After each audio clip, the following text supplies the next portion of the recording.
big, not too small. Just a good round dress. Roundness is key. And firmness. Somewhere between a water balloon and a Nerf ball. It's important.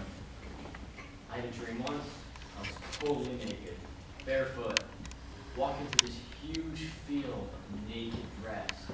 What do you do? I fell down a lot.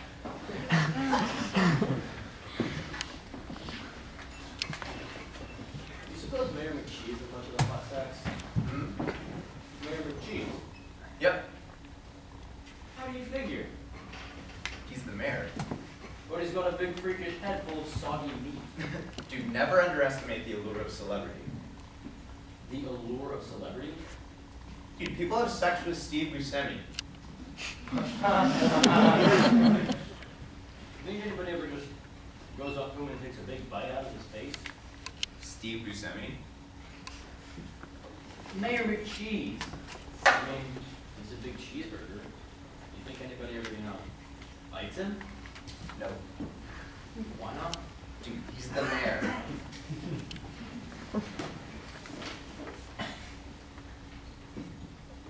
What are you reading? Crossword. You're reading the crossword? I'm doing the crossword. You're not writing anything down. Doing it in my head. In your head. Yep, it's pretty hard. Why are you doing it in your head? Don't have a pen. I like my pen. You could ask somebody else to borrow their pen. Dude, that's a lot of trouble to go through for a crossword. So, you lost your pen, and now you're going to go the entire rest of your life without writing anything down. It's not much of a plan, but it'll do for now. You know what we need, Ty? Girlfriend stuff.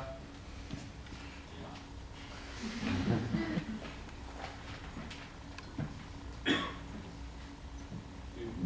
pop off. My 5 o'clock or yours? Not yet. What's the refund? No visible rings, no apparent male accompaniment. And for lunch? I believe she selected the big nuggets. Solid menu choice. Okay, she's not looking.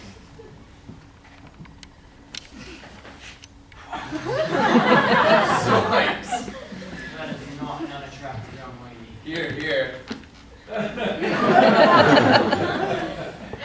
women could just get inside the male brain for a half an hour, just a half an hour,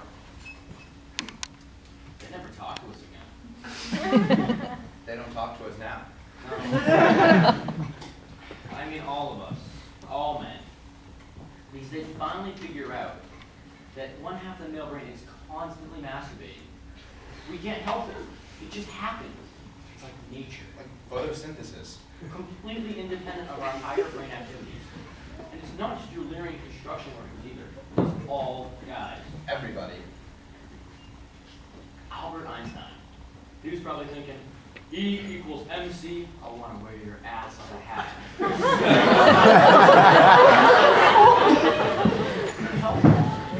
He's a guy. My dad always says he wants to come back into the next life as a woman's bicycles. Your dad has some things he needs to work out, dude.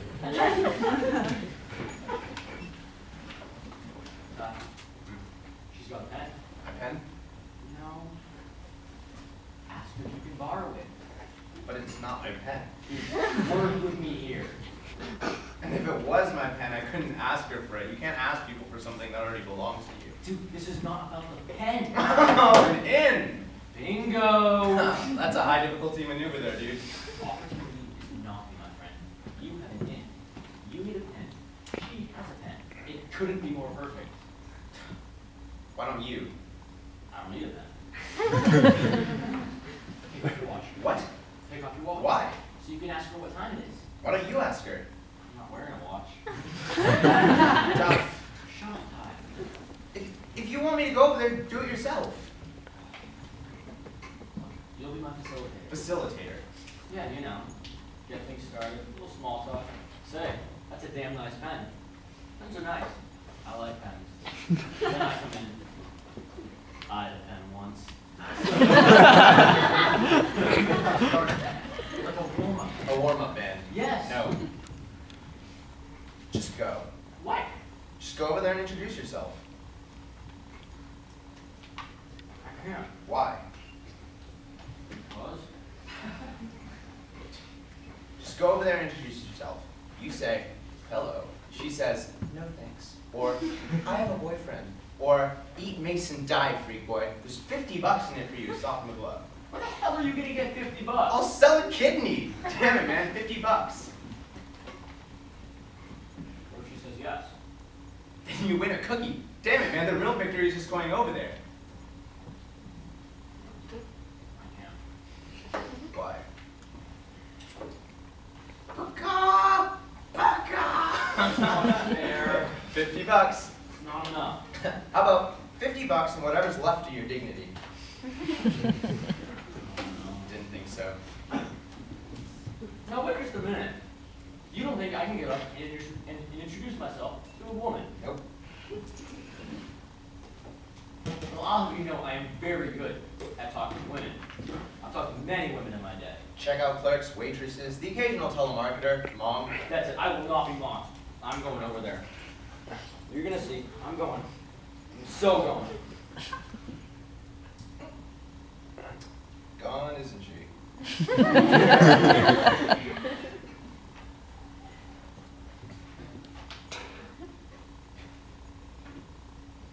know what I really like, Ty? Breast stuff. Yeah.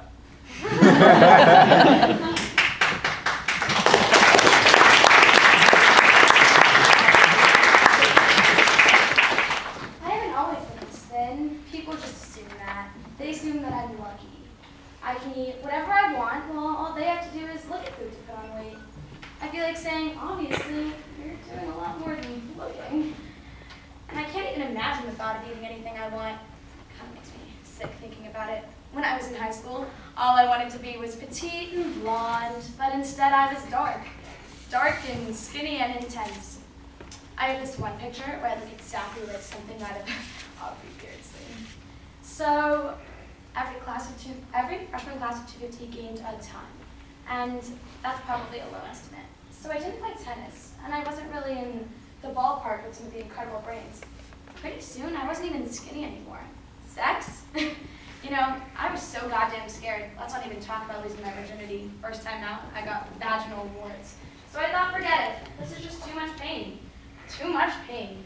So it was about the time when large gray areas began to overpower the blacks and the whites that I embarked on my first real diet. And I was very serious. I made a serious list. No fats, no fried food, no pizza. My entire food intake up to that point.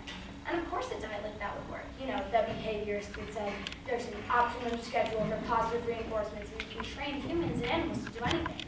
So I guess that's what I did. That's how I trained myself to starve. There are always rituals. The days you get through and the days you know you'll probably eat. Not meals, I almost never eat a meal. These rituals are alone, and they're usually late. Later than you even want a meal. Sometimes it's just at the point when you think you might go to bed without. And usually you'll pretend it'll be just one thing and that'll be it. But from that moment on, it seems open-ended and nothing stops it. The telephone can ring, the doorbell. You just get rid of them because you're racing and you don't want to be interrupted. If you have to wait too long for the toaster, you start on cereal. Bowl after bowl, and then from the box. Of course you have to undo your clothes, forget the jeans. Pretty soon, you take them off and you cover yourself with something huge. You know, like those dogs have the big collars around their necks that stick out about a foot so they can't bite some hurt that they have? You just divorce your body. You separate your mouth from it. And your mouth can go on forever. I've tried it all. Fasting, puking, laxatives, jogging, aerobics. It's a full-time job. I suppose the next thing will be plastic surgery, liposuction. From what I've read, that'll be the wave of the future. And I remember my grandmother telling me that her mother seriously considered having her 2 loaves of ribs removed so she could cinch her corset in tighter. Apparently there was really a craze for that. So some things just don't improve. But there are ways to make it easier. Some you can live with, and some you can't. And I remember the best for me was in capsule form. It's virtually impossible now, but 7 or 8 years ago, you could still manage to get controlled through drugs. At that time, I'd met a medical student, and he knew this resident, Norman, and we worked at a cooperative system. We would drive outside the city. I was in college in Washington, D.C., and we would find these smallish towns, and I would go in and get the drugs. Biamphetamines, they were called. Black beauties. The first time I had one was on a Sunday. A biamphetamine brunch. And to this day, I remember that afternoon. The intensity and the power. The power to keep on going without sleep, without food.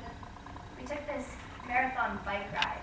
I don't even like bike riding really because the cars drive me crazy. But on the speed, it felt like I could pedal right off the earth, right off the rim of the horizon. And it was over 48 hours before I ate anything. I had elaborate strategies to keep myself from eating. 1 more hour, make it through 1 more hour, and then the next. When I did eat, it was always the exact same time of day. My entire life had to be organized around that. I always ate exactly the same things. Lettuce, large platefuls of lettuce, raw vegetables, and hard-boiled eggs, sometimes just the whites. I read somewhere that hard-boiled eggs had less calories in them than they took to digest, and combined with grapefruit, they could actually metabolize fat. Eventually, I ate all my meals up in my room, alone. Part of the deal is you keep drinking water and you keep alternating things, like the cereal, the granola, which is sweet. I eat that in and out with bagels. Bagels with Munster cheese, lettuce, and mayonnaise. The whole time I always keep track of the calories in everything. They're on the package, or the box, or the bag of bagels. But when you finish almost a whole box of granola and 3 or 4 bagel cheese deals, we're talking thousands of calories.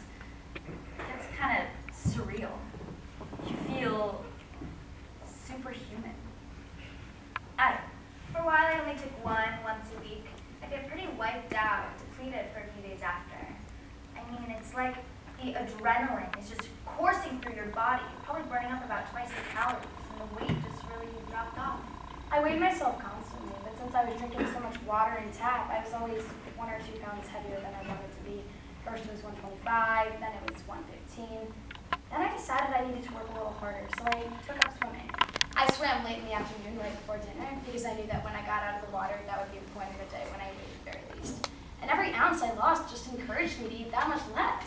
By that time, it's all really expanding in your stomach, which is totally distended, pretty uncomfortable. And then you start thinking about how to soothe it. I guess what you could call the classic here is Haagen-Dazs ice cream. Anyone knows how fast a pint of that can go. As long as you got that mental call around your neck, it goes right down. Pretty soon, it actually got kind of difficult to buy the pills. By that time, I'd lost about 20 pounds. It was in the summer, so we'd have to wait for a rainy day, and I could wear this big slicker thing with a lot of sweatshirts underneath so no one would see my body. Still, the pharmacist who did fill the prescription for weight loss had to figure something was screwy. I thought I looked good, but my friends, one of them told me later that my face looked like a skull, bone and skin. Is what I'd always fantasized about, that and dating a doctor. My clothes became kind of a joke, huge clown pants that I belt in way above my waist. One doctor later told me that sometimes people are trapped inside the wrong bodies. They never know what body they really have. There are thin people trapped in fat bodies, and they'll wear anything, tight jeans, whatever, because in their minds they look terrific. But I was just the opposite. I was a fat person trapped in a thin body, and no matter what anyone said, or how sharp my hip bones protruded through my skin, or my vertebrae, or my ribs, no matter how delicate my wrist, I would always be too fat. Ice cream, you need something warm to kind of melt it. Tea, maybe not next to something salty. Popcorn if you're desperate, or chips if you got ahead. Maybe dip. Then it depends on what's around.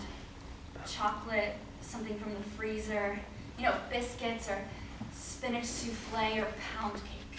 You might not even wait for it to thaw. I felt like I discovered a new twist on the fountain of youth, a prescription substitute for nourishment and sleep. So why wasn't everybody taking it? Pretty soon I was up to a pill every other day, eating and sleeping about half as much as the rest of the world. What I found out was all this extra energy didn't come in the capsule. The speed just releases certain chemicals stored in your body, and supplies of those are limited. To put it simply, whatever chemicals my nervous system needed to transmit its messages got used up. And I knew I was really going haywire. For one thing, I got the chronic shakes. It became impossible for me to sit still in almost any situation, so I started not showing up for stuff. I think people began to find me pretty weird and unpredictable. Finally, one day, I bit right through my lower lip. Bit a hole right through the middle of it. It was about a year before I told anyone I'd stopped menstruating. That just seems like a blessing. I wish I was exaggerating. I often think about my mother, or God, or whoever might be watching, and it's like, there you are, stepping off some kind of cliff. And you do it because you know it isn't real. no one else is out there. And tomorrow, it'll all be gone. That was that, man. I took the last bottle of pills and dumped it. Norman was really pissed at me later, but at that point, I just wanted them gone. It was a week before I could really sleep. Then I was having days. Afterwards, it was like re-entry into the normal world. Nothing felt quite the same. No instant enthusiasm. And the wait, at first it was fun to gain a little back, but then it was the same old drag. What finally happened was I went to give blood, a pint a pound, the world's around. What I didn't know was that to give a pint of blood, you have to weigh 110 pounds. I was pretty broke with that. I weighed 94, and there were other things. I was always freezing, and there was this hair growth, this facial hair. It all got kind of out of my control. I always know because I've always checked exactly what I weighed before, what I weighed even an hour ago. Sometimes I've gained as much as 10 pounds, sometimes more. I have a big plastic bowl. I keep it under the sink with the sponges and disinfectants there. Then I take it to the bathroom and set it right on my scale. And then I get on my hands and knees and, well, you know the way that you have to do it. But I guess at first it pretty much has to be your fingers, or at least for most people. At some point, you can train yourself, and then it's just a matter of muscle control. There have been a few times since then I've bought those over-the-counter diet pills, but they're just massive caffeine and a stomach ache. They don't really tempt me. It can go like crazy at first. I mean, ice cream's easy, but other things like chocolate are really harder, and it's willpower then. But I won't stop until the scale is right, exactly the right weight, give or take whatever for the bowl. So I fill it up until I'm rid of it, completely rid of it. And then it's over. And I can wash the bowl and take a shower and go to bed. But that's the thing about control. When you lose it, you realize how hard it is to get it back. And when you get it back, the most frightening thing in the world is the thought of ever losing it again. When I go out to dinner, I can start to feel this panic. I try to avoid it if it ever comes up, even with my family. I like the procedure where they wire your mouth shut. It sort of like braces to straighten out your self-control. I often tell people I've just eaten a huge lunch. They tend to feel guilty when I tell them I'm dieting. Otherwise, you're stuck with the same old excuses. Oh, my stomach is really giving me trouble today. I'm cleansing my system with